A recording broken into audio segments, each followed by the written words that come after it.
Last week, ஒரு 20-year-old Prangigravala, low risk by first trimester screening, she came with a concern of unossified nasal hole, target scan.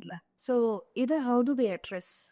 Unossified nasal bone, absent nasal bone, non-ossified nasal bone, hypoplastic nasal bone இப்படின்னு மூக்குக்கு உள்ளார இருக்கிற அந்த எலும்பை பற்றி scan ரிப்போர்ட்டில் results வரலாம்.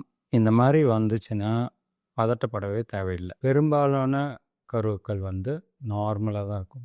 ஏன்னா மூக்கோடைய எலும்பாக மாறுறத வயிற்றில் இருக்கும்போது இந்த ஒரு குறிப்பிட்ட நேரத்தில் மாறணும் அப்படின்னு எந்த அவசியமும் இல்லை. சில குழந்தைங்களுக்கு 3வது மாதமே அது எலும்பாக மாறிடும். பெரும்பாலான குழந்தைங்களுக்கு அப்படி தான் மாறும்.